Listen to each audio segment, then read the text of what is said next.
नमस्कार दोस्तों, welcome to study पाठशाला। आइए शुरू करते हैं आज का सेशन।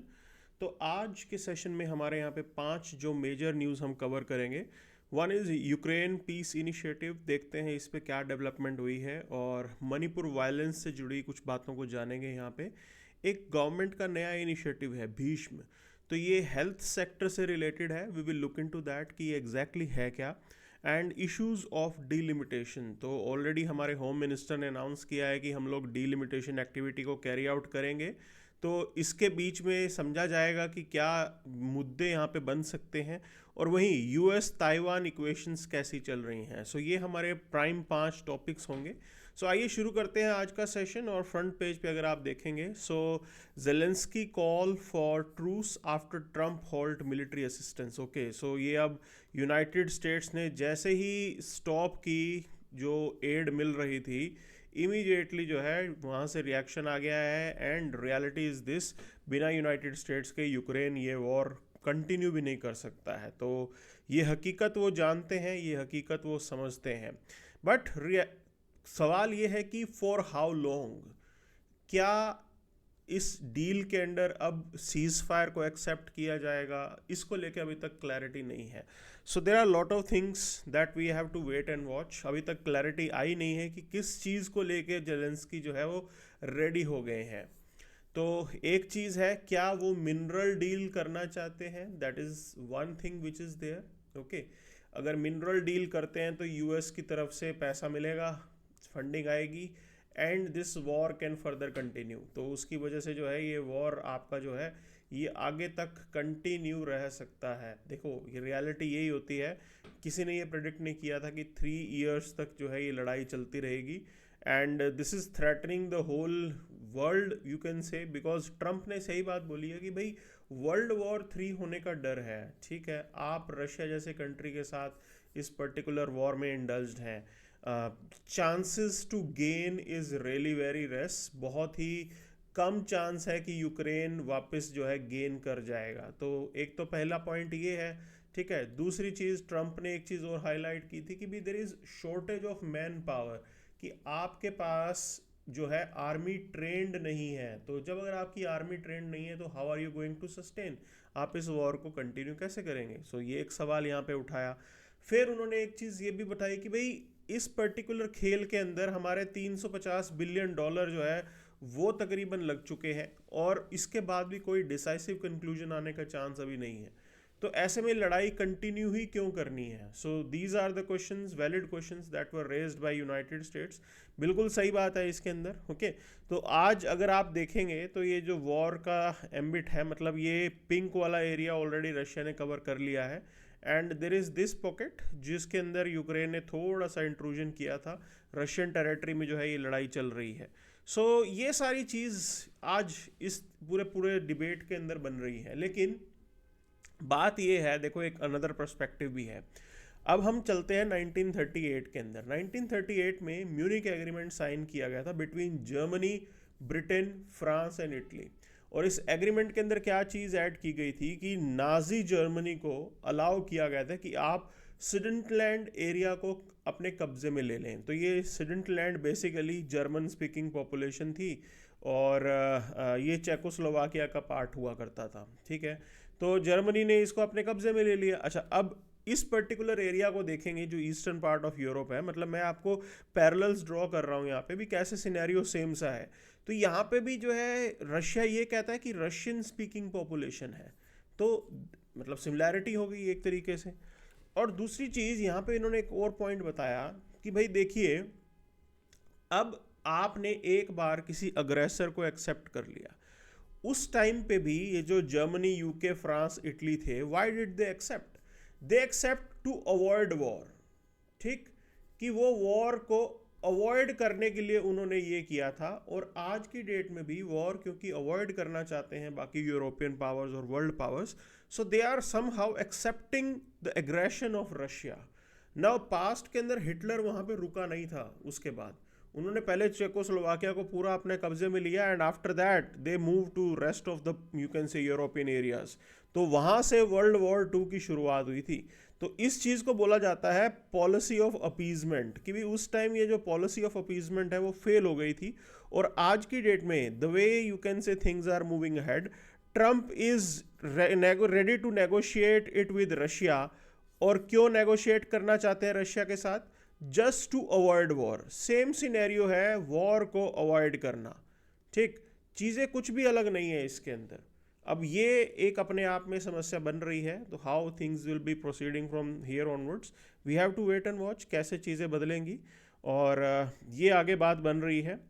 ठीक है, अगले क्वेश्चन पे चलते हैं। तो मणिपुर को लेके यहाँ पे बात हमने पहले भी देखा था, फ्रंट पेज के ऊपर भी there was this particular news article that Amit Shah he seeks action to rebuild the places of worship in Manipur. तो ये सब हुआ, वहाँ पे एक दूसरे को टारगेट कर रहे थे, ट्राइबल्स और मैतीज आपस के अंदर ये कन्फ्लिक्ट चल रहा था। अब देखो मणिपुर की प्रॉब्लम जब भी हम देखते हैं तो there are lot of things कि भी बाकी एरिया के अंदर आप फिर भी देखोगे इंसर्जेंसी कहीं ना कहीं अंडर कंट्रोल्ड है, but still this insurgency is continuing in Manipur for quite long. और ये मणिपुर की जो इंसर्जेंसी है ये इतनी लंबी चल क्यों रही है, इसको लेके समझना है। तो one problem is this, it's a multi ethnic multi tribal society. Okay, पहला मुद्दा तो ये है। दूसरा, अगर आप इंसर्जेंट्स को देखोगे वहाँ पे, सो इंसर्जेंट्स भी वहाँ पे मल्टी यूनिट्स एग्जिस्ट करते हैं। अब ये प्रॉब्लम क्या होती है, when you have multiple players, कितनों के साथ आप नेगोशिएट करोगे? नेगोशिएशन होगा तो कितनों के साथ होगा? So that becomes a very big challenge for Manipur case. अच्छा, दूसरी चीज़ अगर हम देखें तो ये देखो मेंस 2017 का ही सवाल था ये। इसके रीज़न को अगर आप देखा जाए तो ये तो जनरल रीज़न है जो हम सबको पता है कि भाई एथनिक सोशो इकोनॉमिक ग्रीवेंसेस है वहाँ पे जो लोग रह रहे हैं, एक तरीके से डिसकंटेंट रहता है। अच्छा, जो प्रेजेंट आप देखोगे कि प्रेजेंट जो इशू बना था, मुद्दा निकल के आया था, that was also a discontent between Meiteis and tribals. यही तो था मुद्दा यहाँ पे, तो वो एग्जिस्ट करता है उनके यहाँ पे। ठीक, then it's a local unrest जो एग्जिस्ट है वहाँ पे। बहुत से सोशो इकोनॉमिक डिस्पैरिटीज़ हैं, कन्फ्लिक्ट्स हैं जो उधर चलते हैं। क्रॉस बॉर्डर लिंकेजेस भी हैं। क्रॉस बॉर्डर लिंकेजेस का फ़ायदा क्या होता है? There is this infrastructure, specifically जो टेरर कैंप्स हैं, ट्रेनिंग कैंप्स हैं, वो वहाँ पे म्यांमार में उन लोगों ने बना रखे हैं। They will carry out their activity in India and then they will shift. और दूसरी चीज़ ये है कि भाई देखो ये बहुत ही डेंस जंगल है। ठीक, बहुत डेंस जंगल है, और इस डेंस जंगल के अंदर कभी कभी लोकेट करना भी डिफिकल्ट होता है कि टेरर कैंप बना कहाँ रखा है। तो इतना आसान नहीं है, and that also on the Myanmar side. अब म्यांमार साइड में दिक्कत क्या हो रही है, म्यांमार वहाँ पे पॉलिटिकल क्राइसिस चल रहा है, तो वो अपनी समस्या के साथ डील करेंगे या आपकी हेल्प करेंगे यहाँ पे? तो ये सारे सवाल हमारे दिमाग में आते हैं, मतलब ये मुद्दे हैं जो इसमें एग्जिस्ट करते हैं। Governance is week over the time, हमने देखा है वहाँ पे गवर्नेंस स्ट्रक्चर उतने स्ट्रॉन्ग अभी तक नहीं हो पाए हैं।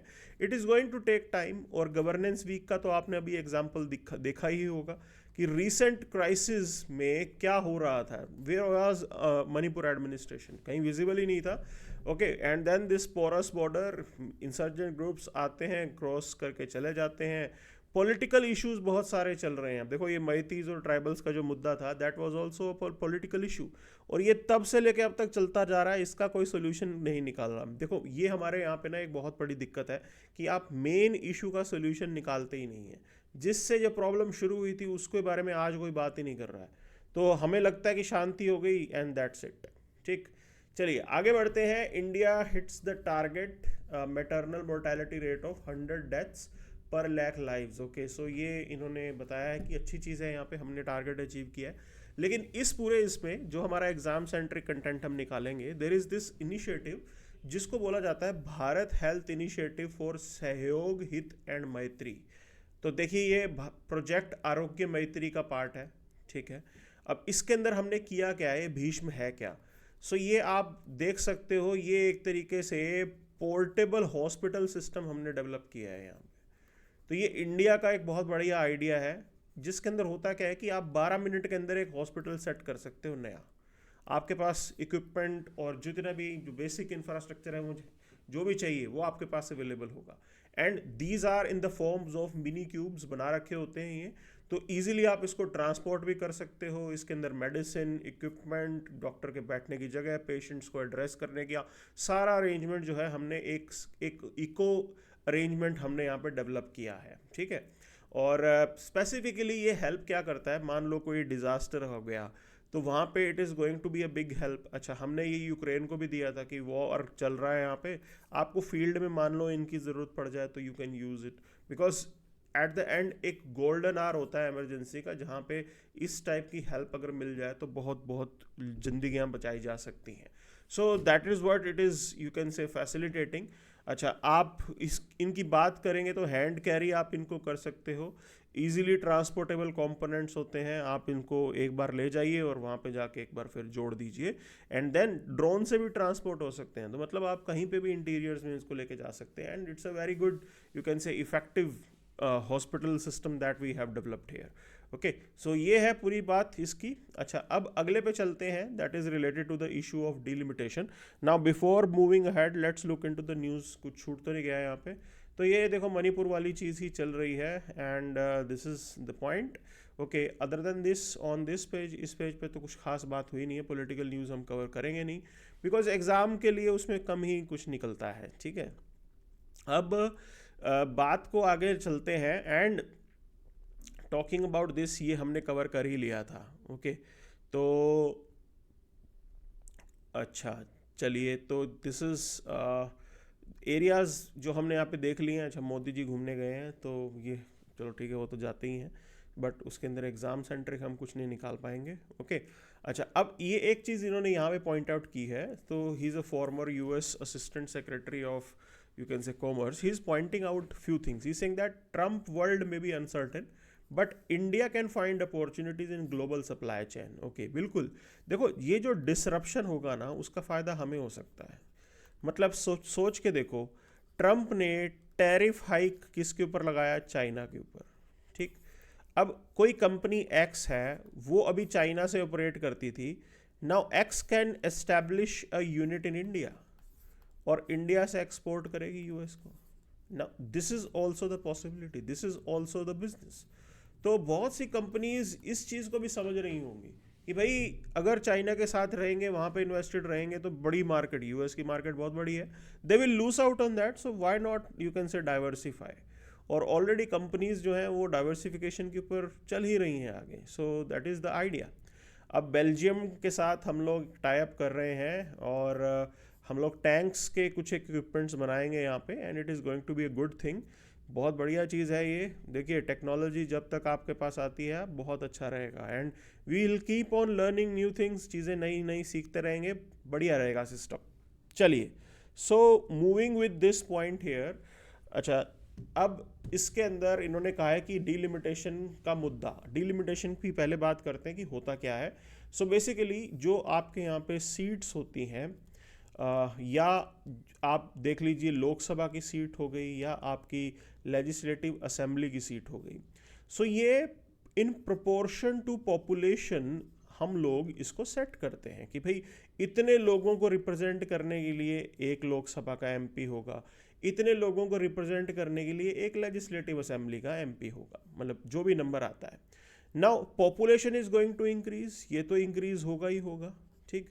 As this population is going to increase, in proportion to that, seats should also increase. जो हमारे यहाँ पे रिप्रेजेंटेटिव्स हैं, उनका भी तो नंबर बढ़ना चाहिए ना।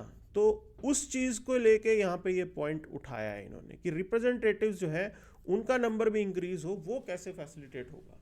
So this idea is, you can से, टॉक्ड अबाउट। अब इसके अंदर पहली चीज़ है process of fixing seats and boundaries of constituencies, ये पॉइंट मैंने बताया। और इससे पहले जो है 1951, 61, 71 सेंसस, उसके बेसिस पे हम इसको रिवाइज कर चुके हैं, लेकिन फिर फाइनली हमने फिक्स किया कि भाई 543 सीट्स 1971 सेंसस के अकॉर्डिंग ये फिक्स रहेंगी, और ये 2026 तक ही फिक्सेशन आया था। 2026 के अंदर इसको फिर रिवाइज करना है, हमें इसको आगे लेके जाना है, ठीक है। क्या इसको फर्दर इतना ही रखा जाएगा, नंबर ऑफ सीट्स बढ़ाएंगी? प्रेजेंट गवर्नमेंट इस डिसीजन पे है कि इस नंबर ऑफ सीट्स को इंक्रीज किया जाए। अब यहाँ पे जो मुद्दा सबसे पहले निकल के आता है कि पहली बात देखिए, हमारे यहाँ पे पॉपुलेशन ग्रोथ जो है वो बहुत अनइवन रहा है। यूपी, बिहार, एमपी, राजस्थान, वहाँ पे पॉपुलेशन ग्रोथ बहुत ज़्यादा रहा है। Kerala, Tamil Nadu, Karnataka, Andhra, they have able to control their population. उन्होंने अपनी पॉपुलेशन कंट्रोल की है और इधर पॉपुलेशन बहुत ज़्यादा एक्सपैंड हुई है। तो हमें at the end of the day population control ही करनी है ना। अब पॉपुलेशन तो इन्होंने कंट्रोल कर ली, नंबर इनका घट गया। आज की डेट में अगर आप सीट्स बढ़ा दोगे, the point is this, there will be more increase in seats in proportion to the southern states. South के कंपैरिजन में अगर हम देखेंगे तो साउथ में उतनी नंबर ऑफ सीट्स नहीं बढ़ेंगी जितनी नंबर ऑफ सीट्स आपके यहाँ पे नॉर्थ में बढ़ने वाली हैं, because north has been, you can say, expanding the population. तो वो मुद्दा साउथ के जो स्टेट्स हैं, they regularly raise this point that we have been working hard, we have been controlling our population. हम सब कुछ कर रहे हैं और हमारा ही नुकसान होगा। सो that is not, you can से, एक्सेप्टेबल, बिल्कुल भी नहीं होना चाहिए, और वो इस चीज़ को बोलते भी हैं, ठीक है ना। And southern states if you talk about, and some of the smaller northern states, they may lose the representation. ये भी होने वाला है, और उस चीज़ के अंदर होगा क्या कि जो शिफ्ट होगा फेडरलिज्म का, वो स्पेसिफिकली हिंदी बेल्ट में आ जाएगा। ये मुद्दा भी समझना बहुत जरूरी है। डिस्टॉर्टेड असिमेट्रिकल फेडरलिज्म ऑलरेडी हमारे यहाँ पे है, वो उसको और बढ़ाने वाला है। It is not going to be the great thing here. Hindi belt का डोमिनेंस जैसे ही आएगा तो states will not like it, so specifically the southern states, and they are pointing out this thing. तो ये एक बड़ी समस्या है जो यहाँ पे एग्जिस्ट करती है, ठीक है। अब देखना होगा how things will move. US की बात करेंगे तो यूएस के सिस्टम में वहाँ पे रिप्रेजेंटेटिव्स जो है उनका फिक्स नंबर है 435। तो ये 1913 से जो है ये एकदम फिक्स्ड है डिस्पाइट द पॉपुलेशन ग्रोथ। तो कहते हैं कोई फर्क ही नहीं पड़ता, पॉपुलेशन जितनी मर्जी बढ़े, हमने फिक्स नंबर रखा हुआ है। तो India can also adopt the same thing, there is no harm in that, okay. तो इसमें कोई प्रॉब्लम नहीं है कि अगर हम फिक्स कर देते हैं। हाँ, आइडियली अगर आप कहोगे कि जी ये तो लोगों को रिप्रेजेंटेशन देना है, पॉपुलेशन बढ़ गया तो रिप्रेजेंटेटिव्स बढ़ने चाहिए, but that point is also valid कि भी आपने असिमेट्रिकल ग्रोथ किया पहले तो अपने यहाँ पे, तो उस चीज़ को समझाओगे कैसे, आप कैसे सॉर्ट आउट करोगे। तो पहले तो हमें वेट करना पड़ेगा ना, पॉपुलेशन स्टेबलाइज वगैरह हो जाए, then we can think about going for this, okay. So ये एक सवाल है जो मेजरली हमें देखना है यहाँ पे। और फ्यूचर में हमारी पॉपुलेशन जो है 165 to 170 करोड़ होने वाली है within 3 decades, okay. And this cap on seats at 543 to ensure status quo and state representation, बिल्कुल एक पॉइंट तो ये बोल रहे हैं। दूसरा सजेशन ये कह रहे हैं कि भैया एमएलए की सीट इंक्रीज कर दो, ये इंक्रीज कर दो, लोकसभा की जो है उतनी रहने दो ताकि प्रॉब्लम जो है वो ना आए।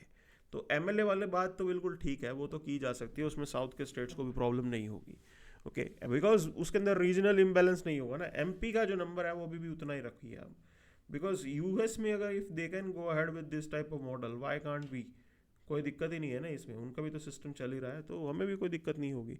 सो that is one thing we can, you can say, learn from them. अब आगे चलते हैं, यूएस ताइवान रिलेशन की बात करते हैं। तो पहली चीज़ आपको समझनी है, कुछ एक रीसेंट डेवलपमेंट्स हुई हैं। US does not assert non support for Taiwan independence, okay, चलो ये डेवलपमेंट हुआ। कुछ एक ऑफिशियल डॉक्यूमेंट रिलीज किए गए जिसके अंदर चाइना नाराज हो गया, ठीक है। अच्छा, अब हिस्टोरिकल कंटेक्स्ट समझेंगे। There is this Taiwan relation act 1979। तो ये यूएस की पॉलिसी है, फिक्स है, और यूएस अपनी पॉलिसी जो है ताइवान के साथ अपने रिलेशन मेंटेन करके रखता है। US is committed to provide defensive arms to Taiwan, ठीक। बट ये जो एक्ट है does not assure one thing, does not assure the military action, ठीक है, कि मिलिट्री जो है एकदम यूएस अपनी भेज देगा, उसको लेके कोई गारंटी नहीं है। तो इसको लेके थोड़े जो है ताइवान वाले भी डायलेमा में थे, and that's why they have also increase their budget. उन्होंने भी अपना डिफेंस बजट जो है वो इंक्रीज किया है कि भाई कुछ नहीं पता कब लड़ना पड़ जाए और ट्रंप मदद करने ना आए फिर क्या होगा, ठीक है ना। So that could be the point. अच्छा, अब देखिए ट्रंप का स्टैंस क्या है ताइवान के ऊपर। One thing is this, he is unpredictable, बिल्कुल, और उस वजह से कॉम्प्लिकेट होती है बात, हमने भी देखा है यहाँ पे। एंड दूसरी चीज़ आप समझेंगे तो ताइवान अभी नेगोशिएट कर रहा है किस चीज़ को लेके, 7 to 10 बिलियन आर्म्स डील को लेके, ठीक है। And they have increase their defence budget, उसको 2.5% ऑफ जीडीपी पे उन्होंने सेट किया है। और ताइवान की जीडीपी ठीक ठाक है, तो they are spending decent amount on you can say arms and equipments and they are buying it from US. तो ये चीज़ देखी है। देन ताइवान की लीडरशिप की बात करेंगे तो they are aiming for closer communication with Trump, better कर रहे हैं अपनी इक्वेशन को, that is one thing. Chinese aggression भी है यहाँ पे, ओके। तो this China is trying to you can say isolate Taiwan diplomatically. Maybe अगर यूएस ट्रम्प जो है वो डील ही स्ट्राइक करते हैं और ट्रम्प जो है चाइना के साथ कोई डील स्ट्राइक कर लेते हैं, then there will be alarming bells which will be there in Taiwan. तब उनको थोड़ा बस अलार्म होना पड़ेगा कि क्या होगा हमारे फ्यूचर का।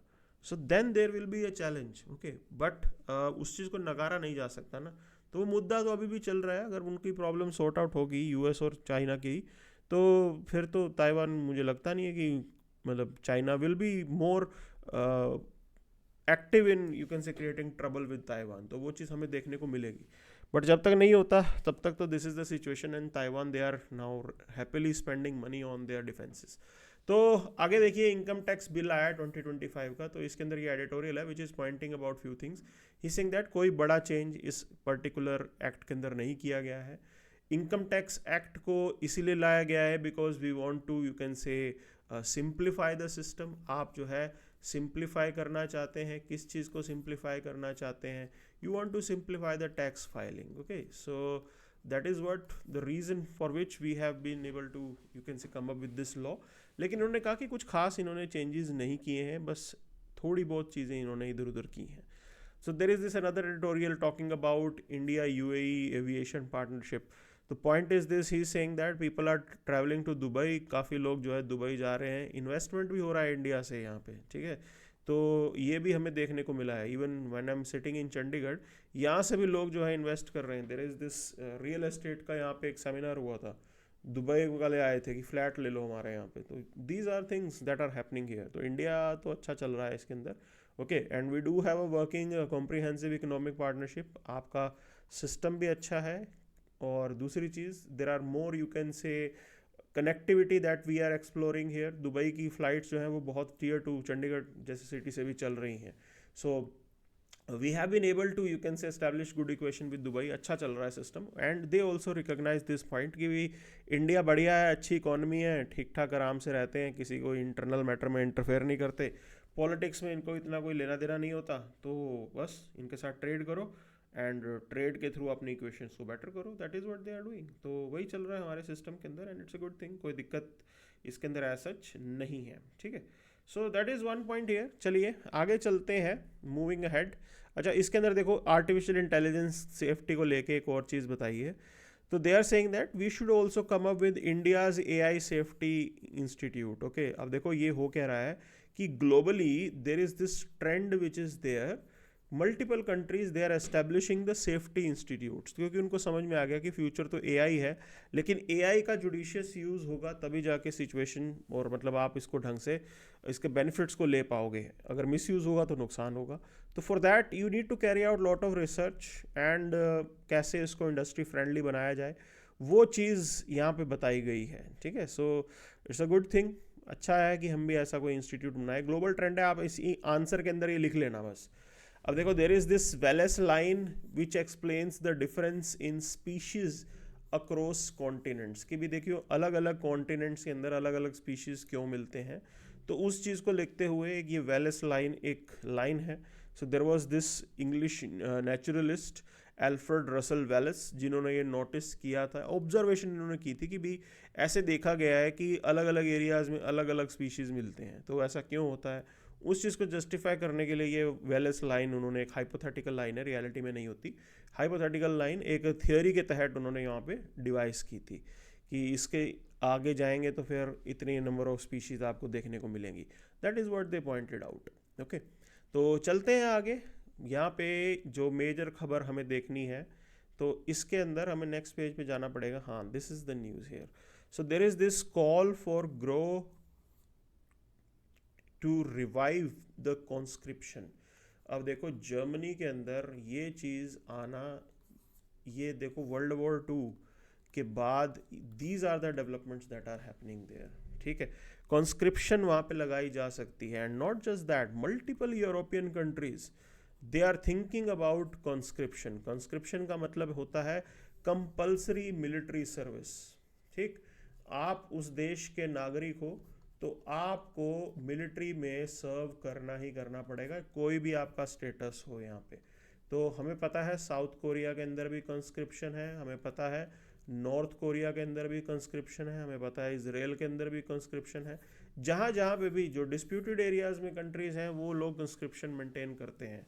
तो अब ये कह रहे हैं कि देखो मैन पावर की शॉर्टेज ना हो जाए आने वाले टाइम पे, तो दे वांट कि कंस्क्रिप्शन होना चाहिए। क्यों होना चाहिए? This is the learning that they had from Ukraine war. Ukraine के पास आज की डेट में there is this shortage of manpower that they are facing, okay. और वैसी सिचुएशन दोबारा ना राइज हो in case there is this, कहीं कुछ गड़बड़ होती है रशिया के साथ, तो इनके पास अगर ह्यूमन रिसोर्स ही नहीं होगा तो how will they continue the war, how will they defend their motherland. तो ये मुद्दा है यहाँ पे, इसीलिए मल्टीपल कंट्रीज इस डिसीजन की तरफ जा रहे हैं, and this is how things are, they will defend themselves, बिल्कुल। और दूसरा इसका इम्पैक्ट अगर हम डेटरेंस के पॉइंट से भी देखें, उस एंगल से भी ज़रूरी है। देखो नेटो का कुछ भी फ्यूचर पता नहीं है, यूएस क्या करेगा क्या नहीं करेगा, डोनाल्ड ट्रंप अनसर्टेन है, हेल्प करेगा नहीं करेगा, there are lot of ifs and buts. So that's why there is already a debate going on that why not Europe had its own army, and this is what these countries are now thinking कि भाई हम अपना ही कुछ बना लेते हैं, अपने level पे अपनी सिक्योरिटी देख लेंगे। And in that line Germany में अब ये बातें उठने लगी हैं कि आप यहाँ पे कंस्क्रिप्शन को लेके आइए, ठीक है। हिटलर के टाइम पे होती थी, उसके बाद ऐसा कुछ नहीं आया, तो अब ये वहाँ पे लाने की बात की जा रही है। क्या होगा कि नहीं होगा, that we don't know, but these are the developments that are happening. So this is what we have for today's session. Thank you very much.